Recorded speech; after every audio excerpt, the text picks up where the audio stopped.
Un aller simple pour les Caraïbes et un grand air de vacances avant l'heure autour du château de Plaisir pour la 11e édition du festival Escale d'ailleurs. L'ambiance, c'est tout le temps cool et voilà, c'est festif. C'est Escale d'ailleurs et je viens d'ailleurs et voilà. Vous venez d'où? Madagascar.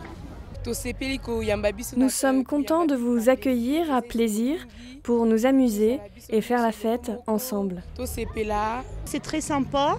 Le thème sur les pirates, c'est très intéressant pour les enfants. Sinon, il y a des jeux de tous les âges, on peut se restaurer. On a passé une très bonne journée.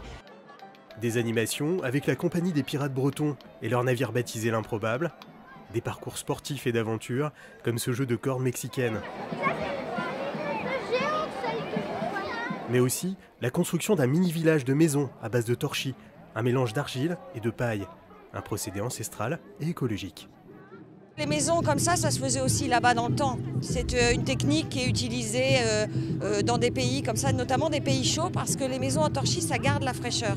On trouve le torchis dans la terre, là, ici, donc on n'a pas besoin d'aller le chercher je ne sais où, et tout est naturel. Des dégustations tout au long de la journée, car la culture créole, c'est aussi sa gastronomie. Morue salée, bananes plantain, brochettes de bœuf, mais aussi pâtes de manioc entourées de feuilles et cuites à l'étuvée. Diversité des cultures et des genres artistiques, avec ce spectacle chorégraphique aux influences mêlées. La base, en fait, c'est la danse africaine congolaise, c'est par là que j'ai commencé. Avant, j'ai fait aussi un petit peu de modern jazz et j'ai vraiment eu envie de mixer un petit peu les deux parce que j'avais vu des ballets, George Mboy, qui est très connu en danseur afro-contemporain. Et en fait, j'étais un petit peu inspirée par tout ça et je me disais, tous ces mélanges-là, tous ces métissages de danses différentes, finalement, c'est très enrichissant.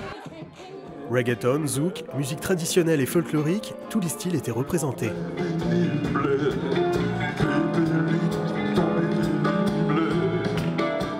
La fanfare bandita a entraîné les plaisirois au plein cœur de Cuba, Saint-Domingue ou Porto Rico, grâce à ses rythmes festifs et colorés. Une ambiance carnavalesque et extravagante, illustrée par la démesure de ces marionnettes géantes, avec à leur commande des pilotes experts.